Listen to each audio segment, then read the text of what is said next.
Hola, buenas tardes. Soy Corina Barré. Bienvenidos a esta última sesión de hoy en el que vamos a ver otros 3 casos de uso de éxito. Pero, ¿por qué han tenido éxito? ¿Qué han hecho diferente para conseguirlo? Al final, la esencia de la inteligencia artificial y del machine learning se basa en la capacidad que tenemos las personas para poder dar ejemplos realmente relevantes del problema o la necesidad que queremos resolver. Esta nueva forma de comunicarnos con las máquinas, que antiguamente pues únicamente se hacía con código, además ahora lo hacemos con ejemplos, ¿no? Y aquí está realmente el reto, en ser capaces de encontrar dentro de la cantidad cada vez más creciente de datos que tenemos dentro de nuestras compañías. Y además ser capaces de encontrar esos ejemplos y que sean suficientemente representativos de nuestro problema o de nuestra necesidad como para poder alimentar correctamente nuestro código. Gracias a este nuevo paradigma, que bueno, en realidad no es tan nuevo porque ya se lleva hablando de esto desde los años 50, la inteligencia artificial al final nos permite automatizar y agilizar procesos que antiguamente pues era realmente impensable. Así que a continuación vamos a ver 3 casos de uso donde nos explicarán desde el nacimiento de la idea tras la detección de una necesidad de negocio, esto también es importante, pasando pues un poco por las técnicas que han utilizado, los datos o ejemplos, como decía yo anteriormente, y su importancia y los objetivos que han conseguido. Así que la primera persona en presentarnos su proyecto va a ser Rosa Martínez, manager de sistemas cognitivos de CaixaBank, y viene a hacernos un review del pasado, presente y futuro de los asistentes virtuales en CaixaBank. Así que adelante, Rosa. Perfecto. Muchas gracias, Corín. Bueno, buenas tardes a todos y muchas gracias por conectaros en esta sesión en la que quiero hacer este recorrido por los asistentes virtuales que tenemos en CaixaBank. Lo primero que quería hacer es simplemente poneros en situación. Supongo que la mayoría de vosotros conoce CaixaBank, pero quería que tuvierais en cuenta 3 cifras. Básicamente, ahora mismo somos casi 16 millones de clientes y somos unos 34.000 empleados repartidos en unas 5.000 oficinas. Como veis, usuarios finales de lo que serían nuestros asistentes no nos faltan. CaixaBank llevamos trabajando en tecnologías cognitivas hace ya unos cuantos años. Fuimos la primera empresa en implementar una solución con IBM Watson en castellano. De hecho, colaboramos con IBM en enseñar castellano a Watson. Y desde que creamos nuestro primer asistente en 2017, ahora ya tenemos 11 asistentes en producción, entre los que serían los de nuestros empleados y los de los clientes en las diferentes apps, webs, Google Home, Alexa y canal telefónico de la entidad. Actualmente estamos respondiendo a más de 2 millones de conversaciones de los usuarios, tanto de clientes como de empleados, con una precisión del sistema de más del 80% y se han reducido llamadas en contact center, por ejemplo, de empleados, en un 30%, de hecho más del 30%. Lo que tenéis aquí es lo que nosotros llamamos la escalera de niveles, en los que hemos definido 5 niveles con los que vamos revisando y analizando la estrategia a corto, medio plazo de nuestros asistentes virtuales. Los primeros niveles, los de la capa inferior, tienen una visión más cortoplacista. Son funcionalidades de ayuda que normalmente comienzan con la frustración del usuario, porque el usuario inicia una conversación debido a una duda o a una incidencia, ¿no? Con lo que es complicado conseguir su satisfacción total. Los niveles que vemos superiores son los que tienen una visión más largoplacista. Incrementan la satisfacción del usuario y generan lo que sería el sentimiento de confianza. Esta escalera, nosotros tenemos la similitud internamente de llamarla como una escalada, ¿no? Una escalada libre, porque realmente hay niveles que están que son inferiores, que tienen funcionalidades que son realmente muy complejas, ¿no? Entonces vas avanzando, ¿no? en otros largos, ¿no? En otras funcionalidades que están en niveles superiores, pero realmente para poder completar toda la escalada tienes que ser capaz de complementar los 5 niveles, ¿no? Para llegar a este asistente 100% personalizado, que es lo que queremos en Caixa. Bien, comienzo con el primer nivel y a lo largo de la sesión pues os iré explicando, ¿no?, en estos minutillos los diferentes niveles que tenemos. Nivel 1, ¿no?, que el asistente contesta fax. Y este es el reto que nosotros nos encontramos en nuestro grupo cuando comenzamos y nos remontamos al año 2016, que empezamos con esto. Teníamos un contact center en el caso de empleados que estaba recibiendo más de 500.000 llamadas mensuales y que tenía más de 6.000 fax diferentes, centenares de normativas, que era capaz de contestar sobre las diferentes áreas de negocio de la entidad y en el que los empleados no hacían preguntas sencillas, sino que lo básico ya lo sabían. Tenían ya un buscador de fax convencional y de lo que se trataba era de conseguir mejorar la experiencia del usuario, ser más resolutivos, ¿no?, poder enseñar la respuesta mucho más rápido de lo que teníamos y también, de paso, pues conseguir reducir el coste de contact center. Y lo que hicimos pues fue realizar el asistente cognitivo de empleados que ahora os enseño en el vídeo a continuación. Thanks to cognitive technology, learning is not just a human skill anymore, but also something computers can do. Can you imagine the opportunities this revolution presents? We present the new Cognitive Call Center for Offices, a paradigm shift in the way we get information. In the past, when employees had any doubts about a product or regulations, they had to search for information in the FAQs. They would have to think of a set of keywords to enter into the search engine and sort through the information. It was not a very effective system, since employees would reach straight for the button to ring the call center whenever they had any doubts. Now, thanks to cognitive technology, the system has changed. If the employees have any doubts, they have a virtual assistant that can hold a conversation in natural language about operations and products. When a question is asked, the new assistant will respond by using various cognitive services. If, after various attempts, the user does not get the response they want, the query will be forwarded to a hidden agent, who will respond as the virtual assistant would. If the query requires complex interaction, the agent will solve this via chat. Whenever necessary, a voice call can be made or the screen can be shared to resolve the query. Using the Cognitive Call Center will mean a saving of 1.2 million euros in 3 years, since it will be easier to get a direct response from the assistant, and there will be fewer people contacting the call center. Employees will also have more time that they can spend on tasks with a greater commercial value.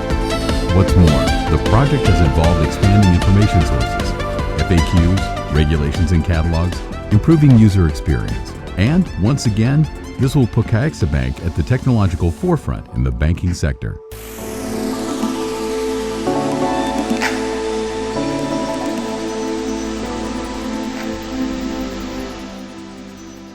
Bien, lo primero que hicimos fue construir las bases, lo que nosotros llamamos la arquitectura cognitiva, una plataforma de servicios cognitivos disponible para todas las aplicaciones de CaixaBank. Tenía que ser una plataforma común y única para todas esas aplicaciones. Como veis, lo que sería la capa de canal, que es agnóstica a todo el mundo de inteligencia artificial, se conecta con nosotros mediante un orquestador que va decidiendo cuáles son los backends cognitivos a los que hay que llamar. Hay backends que son externos, como sería, por ejemplo, el Watson Assistant, y otros que son internos que hemos hecho in-house. Para garantizar lo que sería el aprendizaje continuo, generamos una serie de herramientas de gestión de contenido y de entrenamiento que permitiesen, sobre todo, poder reentrenar todos nuestros asistentes como mínimo cada hora e incluso bajo demanda. También integramos todo esto con lo que serían nuestros call centers, tanto vía chat como para que se pudieran escalar las llamadas. Y también lo conectamos con lo que sería nuestro Data Lake en CaixaBank para poder garantizar lo que sería el reporting y seguimiento de indicadores. Aquí el foco que tuvimos fue principalmente robustez y escalabilidad, porque si no, ahora mismo sería inviable poder tener esos 11 asistentes que os estaba comentando antes en producción. Lo que tenéis aquí son ejemplos de clústeres dentro del asistente de empleados. Y como tenemos más de 6.000 intents, imaginad, o sea, tenemos más de 100 nuevas fax al mes y más de 3.000 nuevas variaciones también que son creadas cada mes. Aquí es lo importante de lo que os comentaba de esas herramientas de gestión y de reentrenamiento que son necesarias para el nuevo perfil de entrenador, ¿no? Y que mantiene el corpus y revisa conversaciones para que sea totalmente independiente de nuestro grupo y que cualquier cambio que tenga que hacer lo pueda hacer de forma transparente a nosotros. En cuanto a lo que sería reporting lo tenemos en este nivel 1, ¿no? de la escalera que os comentaba antes, pero es algo que siempre vamos actualizando y evolucionando a medida que vamos añadiendo nuevas funcionalidades. Y lo que veis aquí es la evolución de clústeres, en el caso también de empleados, en el tiempo. ¿Y para qué nos sirve? Pues para encontrar nuevas temáticas, periodicidades o recurrencia, ¿no? de las peticiones de las conversaciones. En verde, por ejemplo, podéis ver lo que sería el pago de lotería. ¿Y qué es lo que está sucediendo? Pues que clientes afortunados llegan a la oficina a decir que los lunes normalmente que les ha tocado el sorteo del finde, ¿no? Y que quieren cobrar. Entonces, el empleado tiene la duda, entra en el asistente, pregunta y tenemos este pico de los lunes. Y lo que se ve al final de todo sería el pico del sorteo de las Navidades. Bien, ya tenemos lo que sería el nivel 1 de la escalera, ahora vamos al nivel 2, que es ejecutar transacciones simples. Con esto comenzamos con diálogos muy sencillos, que eran fax guiadas, árboles de decisión, a través de los que con carruseles, botoneras, enlaces a operativas íbamos guiando al usuario. Es algo muy sencillo, muy simple, pero que implica un buen ratio de absorción y era muy eficiente. En el ejemplo es el del cuadre de oficina, cómo se hace el cuadre para un empleado. Después pasamos a lo que sería poder hacer operativa sencilla, ya de manera ejecutarla, tanto como poderla consultar. Esto sí que ha sido un desarrollo importante a nivel de lo que es nuestra arquitectura cognitiva, porque al final estamos convirtiendo a nuestros neos, ¿no? Que es el nombre que le hemos dado a los diferentes asistentes de CaixaBank, en un nuevo canal de entrada que puede hacer operaciones y tiene que ser igual de seguro, robusto y escalable que el resto de canales de entrada que tenemos en la entidad. En los ejemplos, pues tenéis consulta gráfica por categoría de gastos dentro de NeoApp y la consulta de transferencias. Bien, ya tenemos nivel 2 completado, nos vamos al nivel 3. Como nota, lo que es la experiencia de usuario, que hasta ahora obviamente es vital porque siempre tenemos que tener al usuario final dentro del foco, en el nivel 3 ya se hace clave para que pueda garantizar el éxito de una operación. Lo que veis aquí es un diálogo que no es el más complejo de los que estamos trabajando, pero quería que vieseis el diagrama de flujo que tenemos detrás de lo que podría ser una petición de cita dentro de NeoApp o del canal telefónico. Otro proyecto en el que hemos trabajado dentro de este nivel 3 es el que llamamos de personalización, que es poder trabajar con el mismo corpus, pero dar diferentes respuestas según la aplicación y el perfil del usuario que tenemos detrás. Un ejemplo con el que seguro que lo vais a entender mejor. Tenemos Neo en la app y en la web de Now. Realmente los usuarios cuando hacen una consulta, tal y como lo están escribiendo, es muy similar. Con lo que los intents realmente se pueden reutilizar entre una aplicación en la otra y ser muchísimo más eficientes a nivel de training. En cambio, el tipo de respuesta que les queremos dar puede ser completamente diferente porque ya los menús de opciones que tenemos en estas aplicaciones son distintas. Entonces, estas respuestas, con este proyecto conseguimos poder proporcionar respuestas distintas. También a nivel de lo que sería el perfil de usuario, porque no tenemos por qué contestar igual a un usuario que es de un perfil más millennial que otro de banca privada que preguntando lo mismo quizá buscan respuestas completamente diferentes. Y otra funcionalidad importante dentro de este nivel 3 ha sido lo que es la interacción entre canales. Para poder redirigir una conversación, por ejemplo, que entra por el flujo telefónico, ¿no? Y que comienza con el neo telefónico nuestro, hacia los canales escritos de NeoApp o de NeoWeb. Y lo que sería dentro del nivel 3, otro punto que ha sido clave, ¿no? Que no es de desarrollo, pero es de marco metodológico, ha sido construir las bases de una nueva manera de trabajar internamente, ¿no? Porque realmente nosotros hemos hecho una arquitectura, ¿no?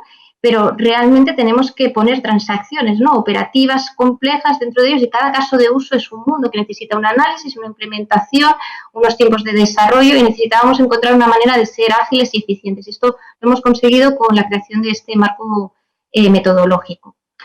¿Qué más tenemos, ¿no? ¿Hacia dónde vamos ahora, ¿no? Ahora estamos yendo hacia los niveles 4 y 5. ¿Y qué es lo importante, ¿no? Aquí os preguntaréis, pues bueno, queremos ser proactivos, ¿no? Queremos podernos anticipar a todas las necesidades que tienen nuestros clientes y necesidad de que ellos comiencen una conversación, ¿no? Para esto va a ser importante, pues bueno, mayor conexión con todo lo que sería nuestro Data Lake, ¿no? Y también trabajar en lo que sería análisis de sentimiento y generación automática de lenguaje natural, que son funcionalidades que nos van a ir ayudando, ¿no?, a ir hacia ese modelo de atención 100% personalizada, que es lo que queremos conseguir dentro de los asistentes. Como veis, bueno, seguimos escalando y tenemos una escalada para rato. Muchas gracias a todos y si os parece, bueno, luego en la ronda de preguntas estaré encantada de contestar cualquier duda que os pueda surgir.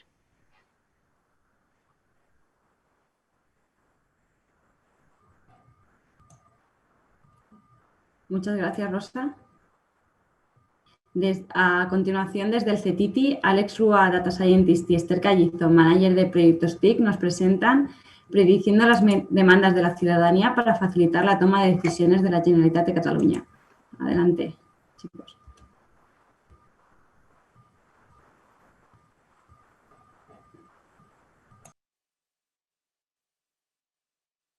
Buenas tardes. Hola, buenas tardes a todos. Gracias, Corín. Muchas gracias a la organización del Congreso por invitarnos a explicar nuestro proyecto y por su rápida y eficiente adaptabilidad, ya que, dadas las circunstancias y de ahora para allá, han tenido que cambiar el formato del Congreso. Y, por supuesto, a todos los asistentes por estar detrás de vuestras pantallas. Alex y yo somos del Centro de Telecomunicaciones y Tecnologías de la Información y vamos a explicaros un proyecto que nos permite predecir las demandas de la ciudadanía a la Generalitat de Cataluña y así facilitar la toma de decisiones. Tras una breve introducción, Alex os explicará las técnicas aplicadas y cerraremos exponiendo los objetivos conseguidos.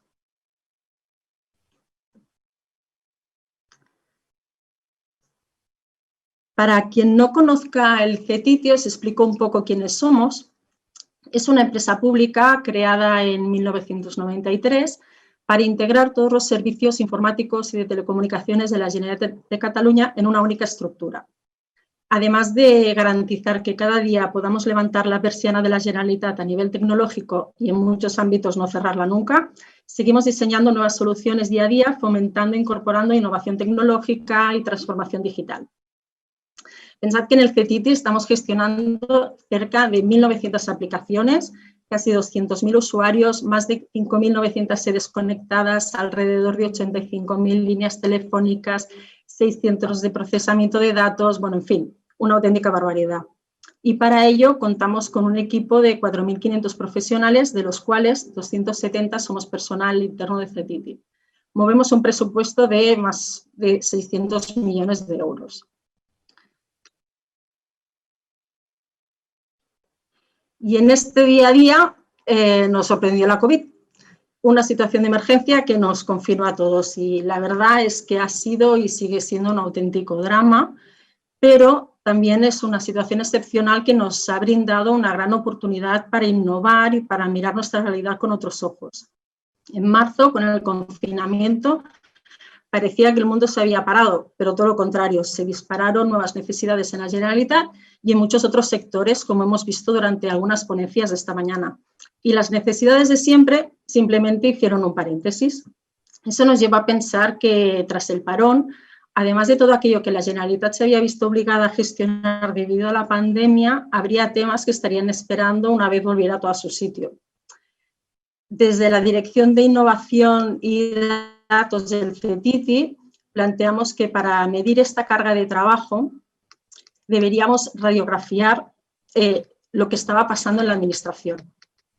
Lo que hicimos fue poner el foco en el sistema de SARCAT, colaborando con la Dirección General de Atención Ciudadana, ya que es un sistema que registra la actividad de entrada y salida de los actos administrativos de parte y de oficio en relación con la ciudadanía, empresas y administraciones.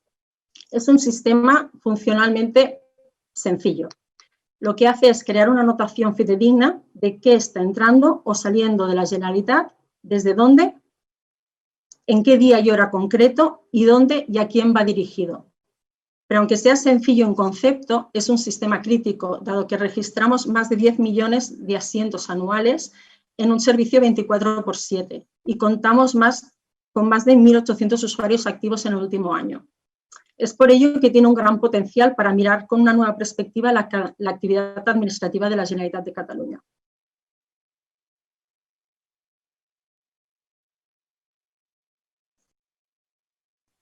Alex nos explicará ahora las técnicas utilizadas.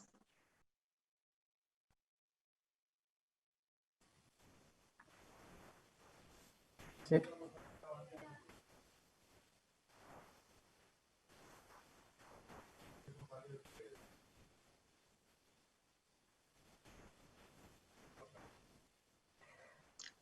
Si podemos dar paso a Alex, gracias.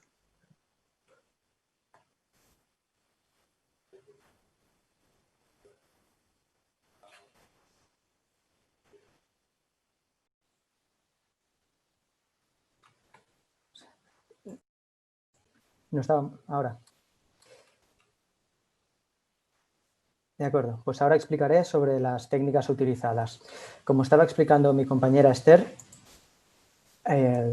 lo que pasa es que eso es un registro donde hay una información bastante sencilla, pero la cuestión es que pues el nivel de registros es muy elevado y nosotros queremos saber si de aquí podemos sacar inteligencia, podemos extraer algo y luego retornarlo a la ciudadanía para optimizar procesos dentro de la Generalitat, por ejemplo. ¿Y cómo lo hacemos? Pues mediante técnicas de analítica avanzada. Algunas incluyen Machine Learning, otras solo inteligencia artificial, pero la cuestión es que este proyecto también es interesante porque a pesar de que sea un dataset relativamente sencillo, aunque sea un dataset grande, pues podemos utilizar muchas técnicas diferentes. Y la primera de todas es el análisis de datos exploratorio. El análisis de datos exploratorio sirve para detectar posibles errores, para hacer limpieza de datos, entre muchas otras cosas. Entonces, lo que hacemos es primero representar la información, a ver qué es lo que vemos a simple vista. Después utilizamos técnicas de lenguaje natural para clasificar campos que son abiertos. Y esto significa que detrás de estos registros que estaba explicando mi compañera, hay algunos de los trabajadores que tienen que escribir la información a mano. Y el concepto es muy parecido al de un correo electrónico. El correo electrónico tiene un campo asunto y en estos registros también hay un campo asunto. Y para clasificarlo, pues lo hacemos mediante técnicas de lenguaje natural, que nos permite ver si un tema es parecido o es el mismo, incluso aunque se escriba diferente, con diferentes palabras o incluso con errores ortográficos. Después utilizamos la analítica predictiva, es decir, con la información que hemos extraído hasta este punto, lo que hacemos es anticiparnos a un problema. Queremos saber qué es lo que vendrá y con este tipo de análisis lo podemos detectar. Después, otro tipo de métodos, técnicas, etcétera, que no han tenido resultados trascendentales, los hemos probado, pero como tampoco son interesantes, no entraremos en detalles.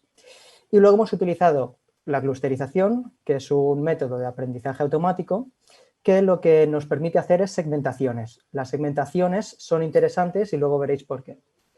Y por último, la visualización de datos, porque es muy interesante todo el proyecto, todo el análisis, incluso los que somos más técnicos nos puede parecer muy divertido, pero esta información lo que es interesante es que llegue al máximo número de personas y que se puedan beneficiar de ello, con lo cual tiene que llegar a personas técnicas, pero también a personas no técnicas. Y lo tenemos que traducir para que se entienda bien.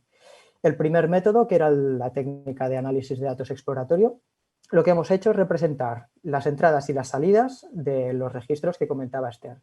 En este caso solo estamos viendo las salidas a lo largo de todas las horas del día y vemos la distribución en función del día de la semana.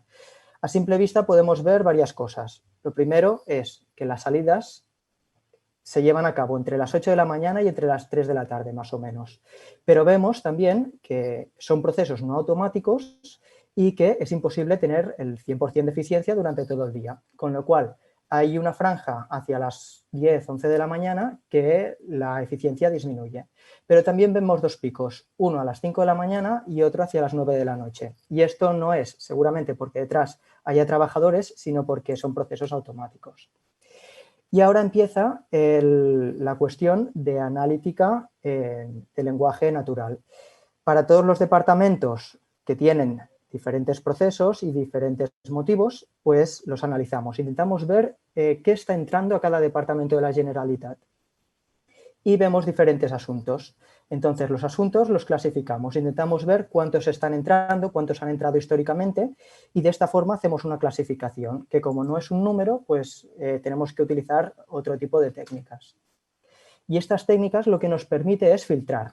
Al principio teníamos millones y millones de registros, luego los clasificamos por departamento de la Generalitat y por último lo que hacemos es clasificarlos por el motivo. Y podemos ver, si volvemos a hacer más o menos como si fuera analítica descriptiva, metemos todos los registros de un motivo concreto, de un departamento concreto, y lo que estamos viendo es que hay, por ejemplo, en este caso, periodicidad. Son registros que se están repitiendo a finales de marzo, principios de abril, cada año. Pero es que además estamos viendo, solo a ojo, que a medida que pasan los años hay una tendencia negativa. Pero si nos fijamos en otros departamentos o en otros motivos, podemos ver cosas que son exactamente lo contrario. En vez de estar entrando registros a la Generalitat en puntos muy determinados del tiempo, están repartidos a lo largo de todos los meses del año y solo hay un valle que es el mes de agosto. Entonces, sabemos que por motivos concretos, para departamentos concretos, hay temas que no los van a gestionar el mes de agosto. Y esta gráfica también es interesante porque justo la segunda mitad del mes de marzo de 2020, que hay el confinamiento, pues dejan de entrar todos estos registros. Y entonces decimos, ¿qué podemos hacer ahora que tenemos esta clasificación? Y entra en juego la analítica predictiva. Queremos saber para cada departamento de la Generalitat qué tipo de trabajo van a tener con antelación. Entonces podemos ver a meses vista, podemos ver a semanas vista, pero lo que es muy interesante, por ejemplo, es que este tipo de análisis lo hicimos a fecha 1 de marzo. Entonces, entrenamos un modelo, vemos que se ajusta muy bien lo que es el histórico, pero también meses después miramos a ver cómo se había comportado la primera mitad de marzo y vemos que habíamos acertado con mucha precisión, con lo cual hemos conseguido modelos para saber la cantidad de trabajo y de qué tipo tendrán en los departamentos de la Generalitat.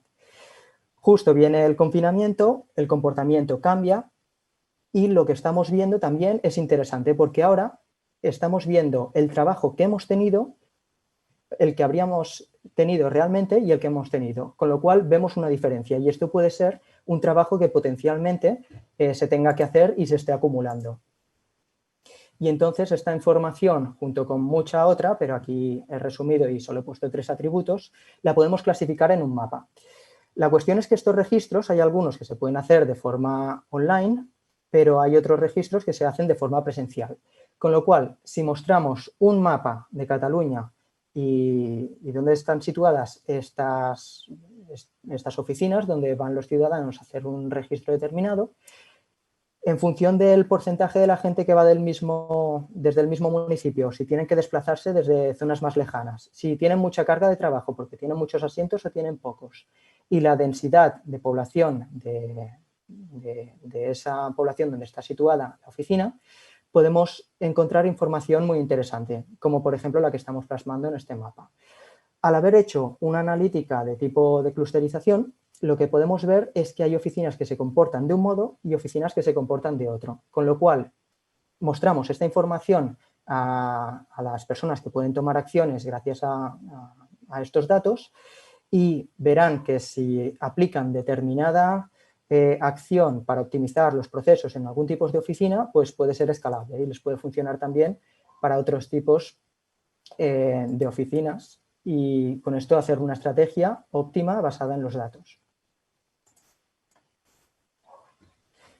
Ahora doy paso a mi compañera Esther otra vez.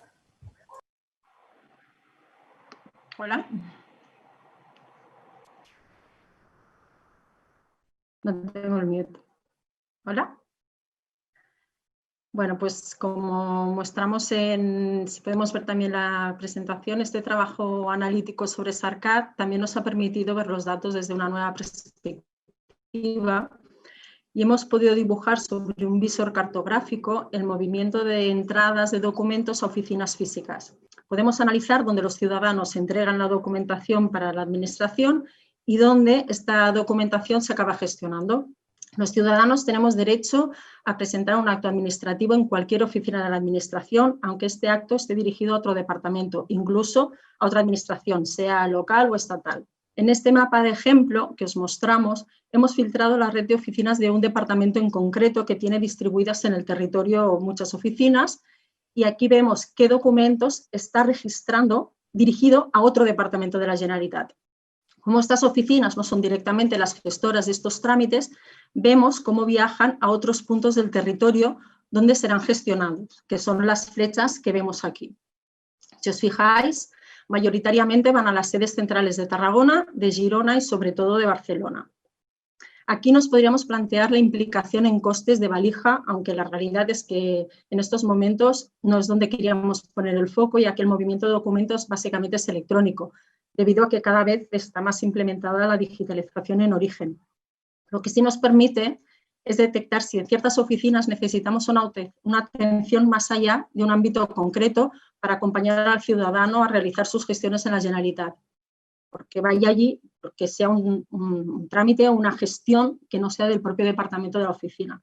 O incluso también podríamos ver de que puede haber zonas del territorio en que no están cubiertas y así evitaríamos que los ciudadanos tengan que trasladarse kilómetros para tramitar presencialmente con la Generalitat.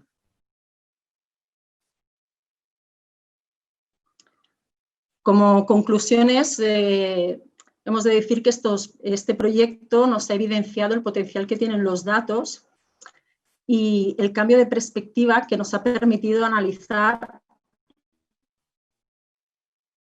la actividad de la Generalitat de un modo general.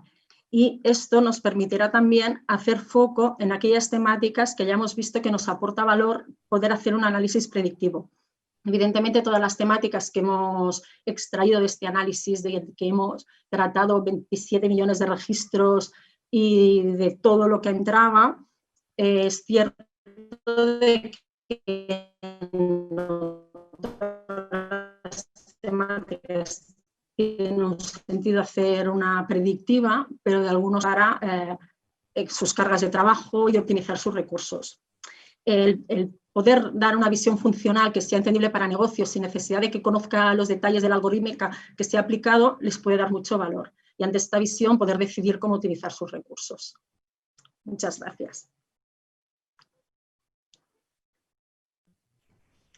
Muchas gracias, Esther y Alex. Y por último vamos a dar paso a Jordi Torres, Managing Director de Verbio, que nos presenta Spring Cognitive Contact Center.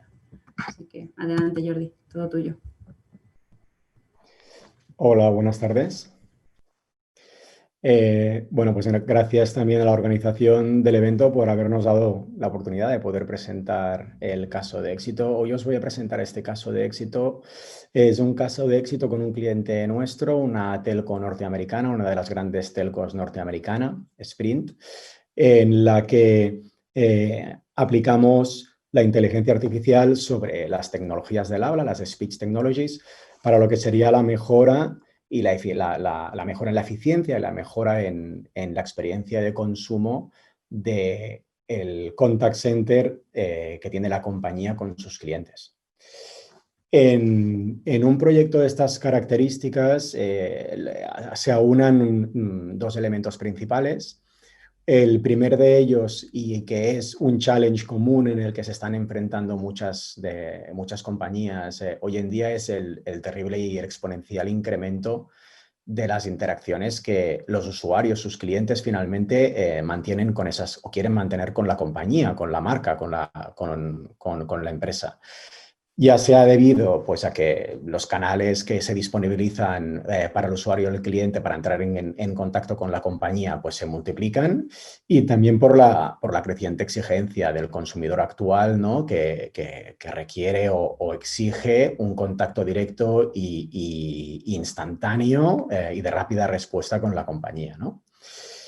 En el caso de Sprint, como veremos luego más adelante cuando veamos el caso en concreto, veréis de que estamos hablando de millones y millones de interacciones mensuales, volúmenes tremendos que, pues como digo, representan un challenge para el departamento de atención al cliente de la compañía. Y el segundo factor que se conjuga es el hecho de que muchos de estos, del contacto directo o de la interacción con el usuario o el cliente se produce en distintos canales, pero es cierto, y así lo manifiestan la mayoría de estudios y predicciones de mercado, en que la voz está ganando y va a ganar en los próximos años una fuerza relevante. El ser humano, la forma más natural que tiene de interactuar con otro ser humano, o ya sea con un asistente virtual, como veremos ahora, es la voz, ¿no? Es su elemento natural de interacción, es como se siente más cómodo. Y cualquier tecnología que se aplique a la interacción cliente-empresa que implique la voz de por medio, lo que hace es, pues, finalmente aumentar exponencialmente esa percepción de mejora de la experiencia del usuario.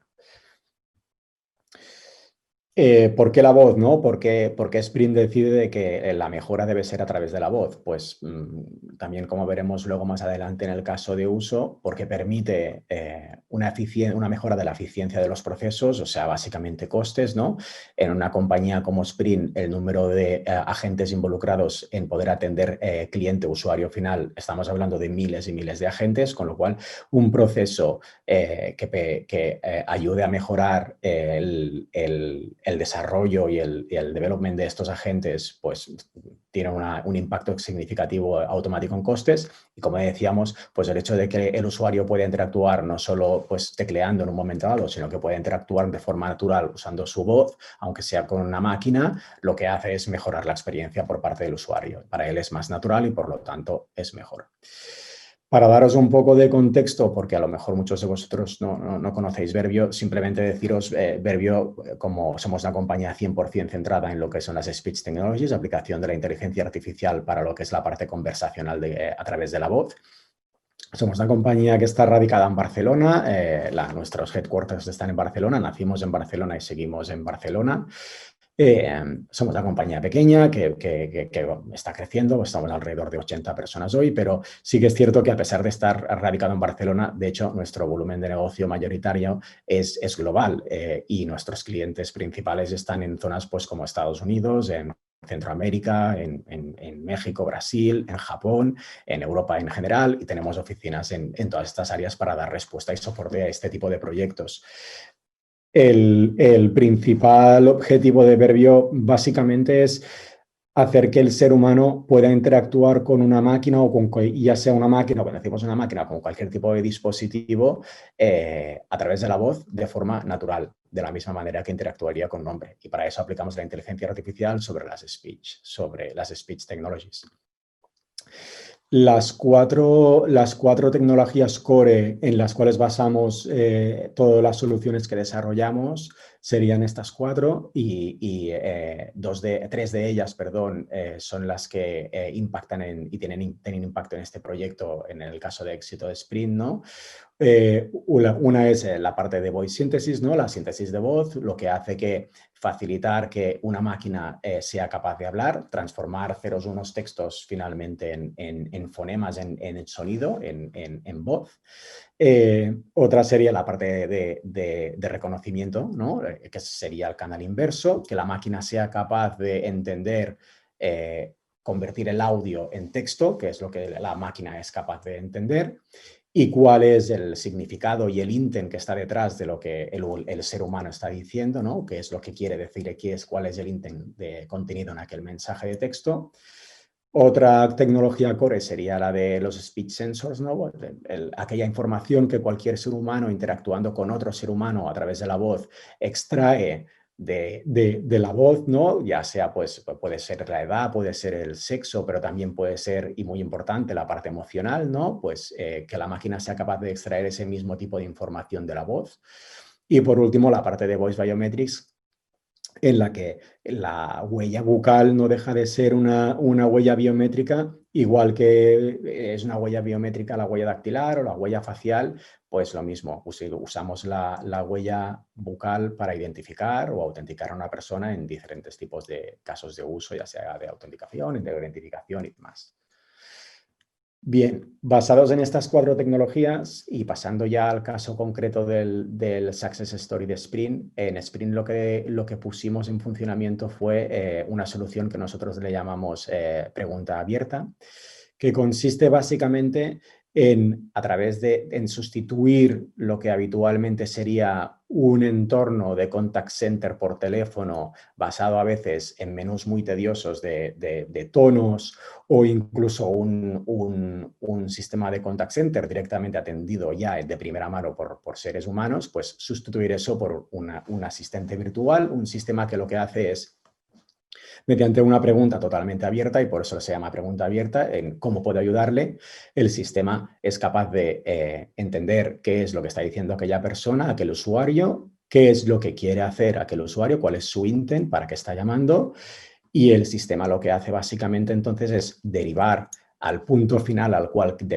habría llegado el usuario anteriormente, pues teniendo que teclear a través de un menú diferentes opciones para llegar a un punto final. Por ejemplo, pues quiero pagar una factura, pues llevar directamente al usuario a ese punto final y en muchos casos automatizar esa parte del diálogo también. O sea, a veces es pasarlo directamente a un agente y a veces es la automatización de ese proceso de forma totalmente utilizando la voz, o sea, pudiendo utilizar la voz para terminar el proceso completo. Pues, por ejemplo, pagar una factura o consultar un saldo o hacer una transferencia, lo que sea necesario.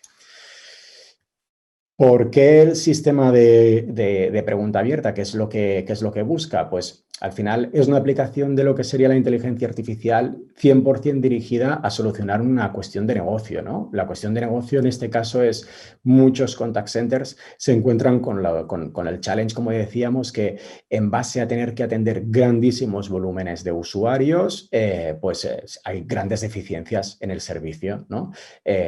Cada uno de esos servicios deficientemente servidos lo que provocan finalmente es pues un coste para la compañía, ya sea por pérdida del cliente, ya sea por tener que dedicarle al cliente y a ese proceso muchísimo más tiempo del que estaba previsto, pero terminan significando un coste. A veces es un coste de oportunidad, ¿no? Porque muchos clientes manifiestan que el 80%, ¿no? Como dice esta encuesta, este estudio de Accenture, ¿no? El 80% de los clientes cambia por haber recibido un mal servicio en la parte de contact center, ¿no? Y otras veces es de oportunidad, ¿no? Por cada 1% de tasa de mejora de la resolución de una incidencia o de lo que quiere hacer el usuario en un primer contacto, termina significando un 1% de mejora de satisfacción, que termina significando al final mejora del ROI de esa herramienta, ¿no? Con lo cual, el caso de uso de la pregunta abierta está 100% dirigido a dar respuesta a una necesidad de negocio de la compañía. El sistema de automatización de llamadas en el sistema de pregunta abierta, básicamente, como os he explicado, está dirigido a hacer 2 cosas principalmente. Una es mejorar la experiencia de consumo. Para el usuario es mucho más natural y mucho más amigable interactuar con una máquina directamente con la voz y no teniendo que pasar marcando tonos, marcando dígitos y además teniendo que navegar por tediosos menús de navegación que a veces existen cuando además hay muchísimas opciones dentro de ese menú. Pero a la vez también es un tema de mejora de eficiencia de costes, ¿no? Permite permite sacar volumen de trabajo importante sobre la capacidad humana del centro de atención al cliente, sacando tareas que pueden automatizarse y que la inteligencia artificial puede automatizar para que no tenga que ser el agente humano quien haga esa tarea, y permite también, por ejemplo, disponibilización, sea cual sea la punta de demanda en un momento dado, disponibilización 24/7 del servicio, ¿no? O sea, permite esos dos grandes beneficios, la mejora de la experiencia y la mejora de la eficiencia en costes. En cuanto al caso específico de Sprint, que es la parte importante, ¿no? Este es el punto de partida que tenía Sprint cuando nos llamó. Sprint tenía un sistema de atención telefónico cliente basado en DTMF, basado en menú por tonos, marque 1, marque 3 para si quiere 4, marque 5 para hacer cualquier otra cosa. Un sistema de navegación por tonos, además, tremendamente extenso, porque tiene distintos tipos de clientes, distintos tipos de sistemas de contratación del servicio, un servicio además dual en idioma, porque tiene el idioma inglés, pero también tiene cliente en idioma español. O sea, era un menú de navegación a través de tonos realmente complejo. Y Sprint lo que se dirige a Verbio con el encargo de quiero transformar lo que sería este sistema de menú por tonos, que es realmente arduo y que es difícil de mantener además, porque hacer cambios en un sistema de este estilo de árbol es muy complejo, por un sistema dirigido por voz. Y el objetivo final que estoy buscando es mejora de la experiencia de este cliente y mejora de mis resultados económicos. Como os decía al principio, el challenge de una compañía como Sprint, como podéis ver, es enorme. Más de 6.200.000 llamadas al día, que son casi, pues son 6.072 millones de llamadas al mes, 500.000 transacciones diarias. Este menú que os comentaba, que era un menú complejo con muchas opciones, terminaba en 300 tipos de acciones de intents distintos que se pueden llegar a hacer, ¿no? Y con la doble dualidad del idioma del inglés y español, con lo cual la complejidad inicial del proyecto es importante. Con el tema de la pregunta abierta, lo que planteamos directamente a Sprint fue sustituir un sistema de atención telefónica por tonos a un sistema basado en inteligencia artificial, en el que lo que hace es habilitar la capacidad de que la plataforma pueda interactuar a través de la voz con el usuario de forma 100% natural, interpretando de forma directa cuál es el intent, cuál es la intención de lo que quiere hacer el usuario, y derivando al usuario, en último término, al punto final al que quería llegar, fuera cual fuera la intención, e incluso automatizar parte de estos flujos. Algunos de los flujos que se pueden automatizar, algunos pueden ser muy sencillos, como aquí os he puesto algún ejemplo, pues selección de idioma. Otros han sido flujos que realmente no son nada sencillos de automatizar, como puede ser la gestión de preguntas secretas, el secret question, ¿no? Si Sprint tiene un sistema en el que si alguien no recuerda su número de usuario y demás, pues ahí el Sprint tiene una serie de preguntas secretas que hace al usuario para verificar que es aquella persona. Y toda la gestión de esas preguntas y de esas preguntas secretas ahora está 100% automatizado a través de la voz, ¿no? Lo cual ha sido un challenge importante. El proceso que seguimos de implementación es como en cualquier proceso en inteligencia artificial. Hay un punto de partida que es el más seguramente de los más importantes, que es la recogida de datos y el dataset y el trabajo de este dataset. En nuestro caso, en la recogida de datos y el dataset está basado en audios. Sprint nos proporcionó alrededor de 75.000 llamadas en cada idioma, o sea, 150.000 llamadas reales de el usuario interactuando con la plataforma de voz, con el centro de atención al cliente por DTMF. Y ese dataset, que es nuestro material de partida, lo que hacemos es lo pasamos primero por el motor de reconocimiento para hacer todo lo que son las transcripciones y que nos servirán para entrenar los modelos a posteriori de lenguaje y los modelos acústicos. Lo pasamos también por nuestro Intent and Slot Detection para empezar a detectar cuáles son las diferentes clasificaciones de intents que los usuarios están pidiendo.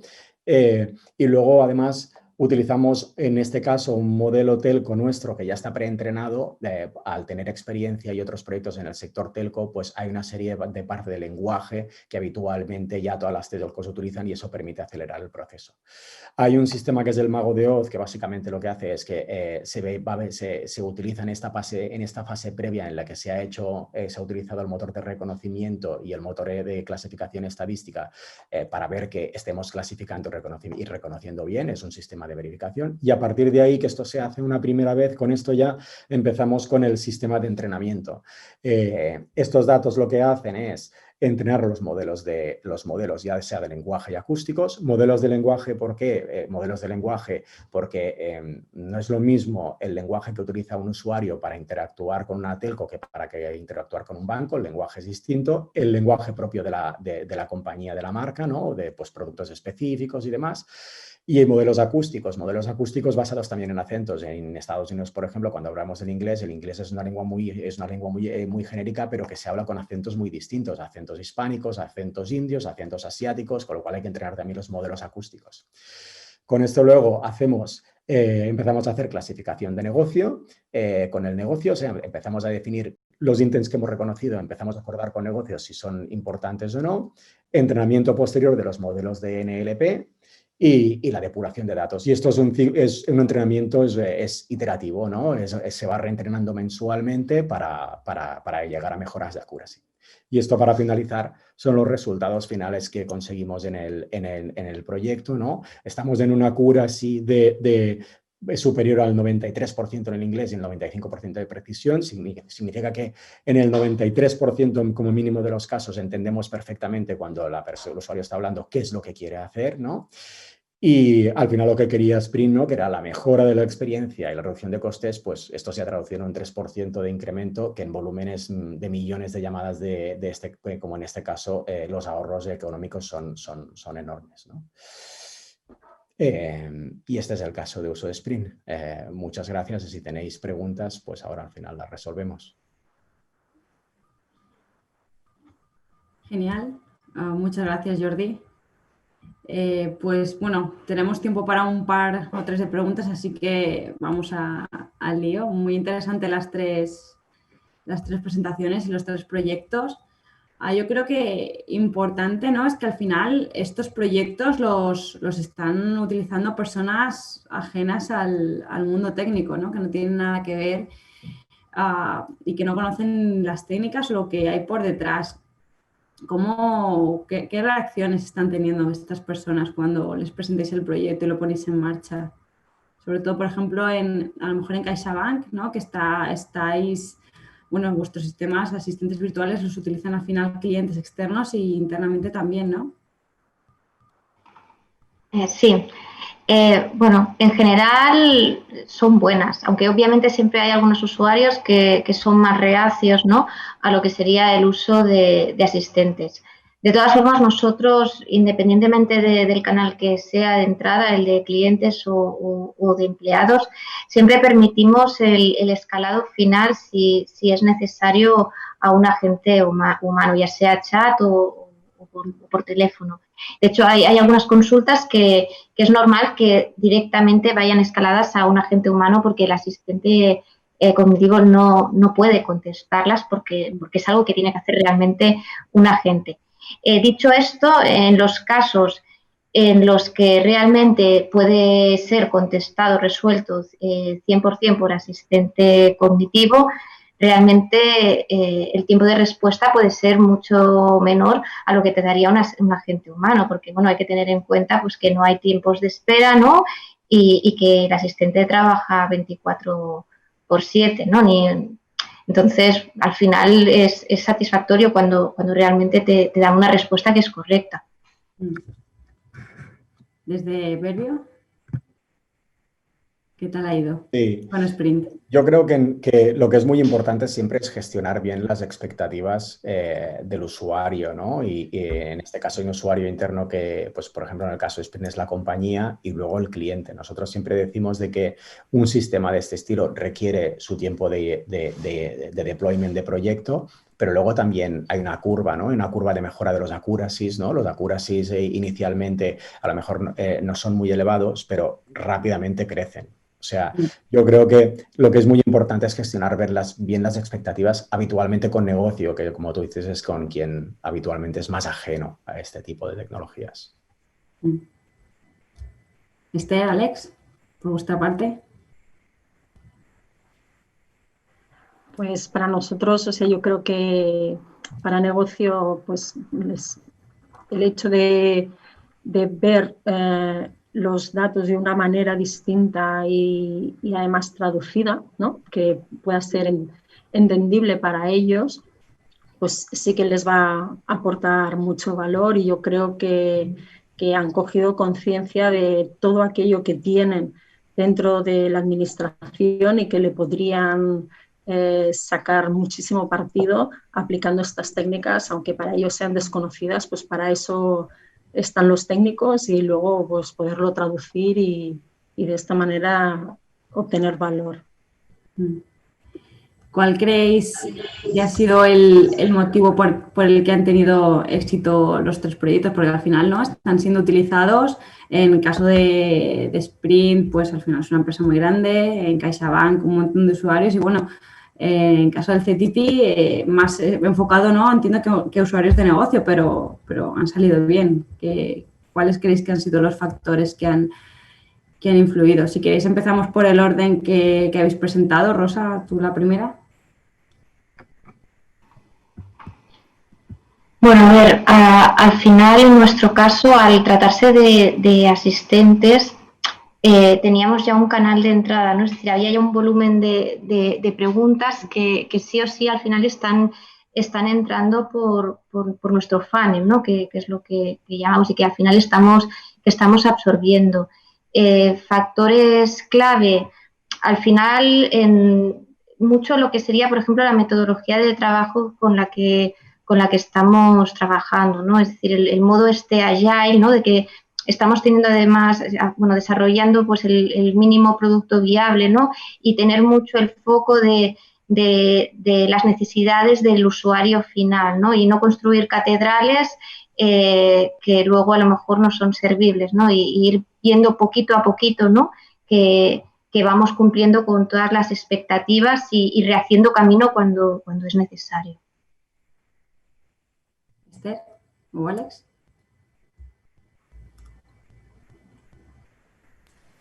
Sí. Desde mi punto de vista ha tenido éxito porque ha sido un proyecto de una herramienta que se está utilizando día a día, y yo creo que no se era consciente del potencial que puede llegar a tener. Y entonces pueden ver que se puede optimizar mucho las operaciones de muchos ámbitos, no solo de la administración pública, sino también de empresas privadas, con, al final, una herramienta que estás utilizando cada día y que es muy sencilla. Gracias, Alex. ¿Y Jordi? Sí, yo creo que son 3 factores, ¿no? El primero es, tiene que haber un sponsor dentro del usuario que crean aquello, ¿no?, y que quiera hacerlo. Esto es muy importante. El segundo es que también es muy importante tener la complicidad con negocio, que al final es quien va a hacer muchas veces uso de aquello, ¿no? No solo la parte tecnológica, a veces se producen errores, que es tener mucha complicidad con la parte técnica, pero no tener en cuenta la parte de negocio. Es importante porque muchas veces quién va a ser el usuario. Y yo creo que la tercera es que la tecnología tiene que funcionar y resolver algo concreto, ¿no? O sea, tiene que tener un objetivo muy concreto y muy definido que vaya a dar respuesta a un problema real. Y cuando esas 3 cosas se producen es cuando normalmente hay un caso de éxito. Sí, yo creo que está súper bien resumido. Nos ha entrado otra pregunta para Rosa, que nos preguntan cuál es el coste de entrenar un asistente específico como el de CaixaBank para un segundo idioma como el catalán. A ver, nosotros el hecho de tener catalán, no queríamos tener un entrenamiento diferente para castellano y para catalán, porque podía hacer que al final tuviésemos muchos más clientes que estuvieran hablando castellano y que uno de los asistentes estuviera mejor entrenado que el otro, ¿no?, según el volumen de conversaciones que estuviéramos teniendo en cada una de los dos. Entonces decidimos hacer una estrategia que fue, nosotros todas las conversaciones que nos llegan, si son en catalán, las traducimos al castellano. Entonces está todo entrenado en castellano internamente y después ya volvemos a contestar al usuario en catalán. Es la manera en la que creemos, por un lado, que podemos contestar siempre lo mismo, ¿no? Porque al final es que estamos trabajando con Machine Learning, ¿no? Entonces era importante al menos dar la misma respuesta al usuario si me preguntan en castellano y que si me preguntan en catalán. Y luego también ser mucho más eficientes nosotros, ¿no? Porque si no teníamos que tener también toda la parte de entrenamiento en catalán, eso era mucho más costoso. Entonces entiendo que al final lo que habéis hecho, ¿no?, es como añadir un módulo que te hace la parte de traducción del idioma origen del usuario al idioma, a castellano. Exacto, tenemos un detector de idioma y un traductor y están dentro de estos backends que decía en un slide cognitivos, ¿no? Y que además los vamos utilizando no solamente por lo que serían los que son los asistentes cognitivos, ¿no?, de los contact centers, sino que también los utilizamos en otras aplicaciones de CaixaBank.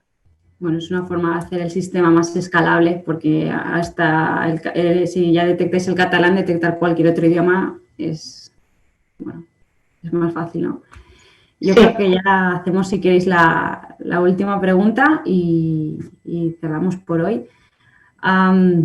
Yo creo que también otro punto importante, ¿no?, y que siempre te preguntan cuando vas a implantar un proyecto o viene un cliente y te pregunta por un proyecto de inteligencia artificial es cuánto tiempo vas a tardar, ¿no? Y cuáles son las fases que más importantes o que más cuestan por lo general, ¿no?, cuando estás empezando a explicar al cliente. Entonces, en vuestro caso, si queréis empezamos al revés, Jordi. Sí, hombre, una de las fases más importantes, creo, en cualquier proyecto en la que hay inteligencia artificial, machine learning y tal, es la recogida de datos, el dataset, ¿no? Si el dataset es bueno, tiene calidad, al final la solución será de calidad también.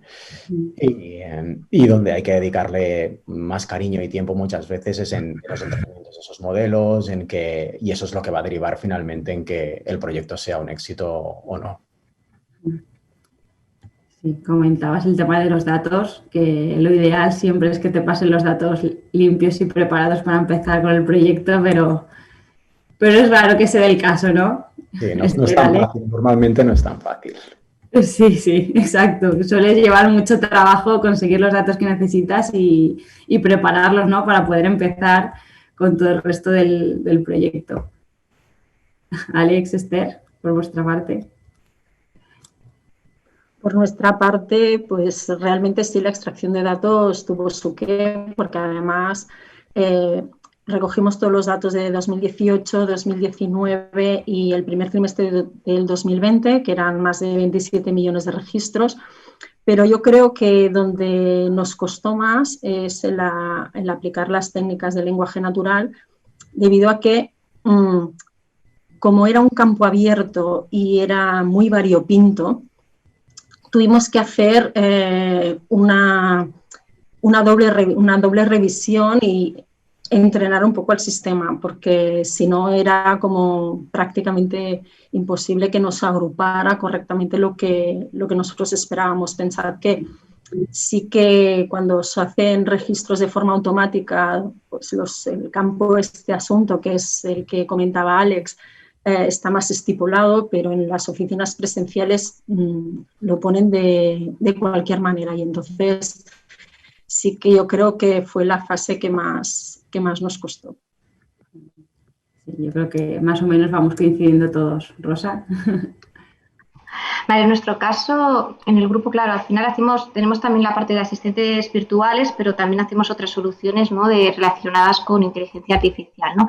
Y lo que quizá nos estamos encontrando más es que la fase que parece que es más costosa es la primera, ¿no? El analizar y definir bien cuál es el caso de uso, entenderlo, conseguir la complicidad también, ¿no?, de los stakeholders, que es básica para que después ese caso de uso realmente funcione y sea un éxito.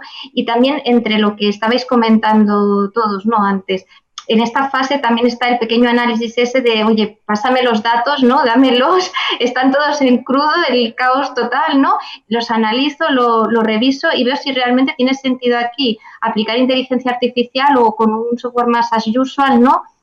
Se puede resolver, ¿no? Entonces, para nosotros es una de las fases claves. Luego ya cuando entramos ya a hacer los pequeños desarrollos, de definir los MVPs, y parece que es todo más sencillo.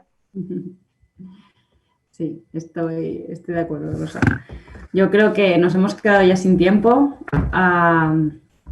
Muchas gracias a los cuatro, a Jordi, Esther, Alex y Rosa por participar. Ha sido muy, muy interesante la sesión y nada, muchas gracias también a los que habéis asistido de forma virtual en último momento y nada, doy paso a Marc Torrent que dará el cierre de la sesión.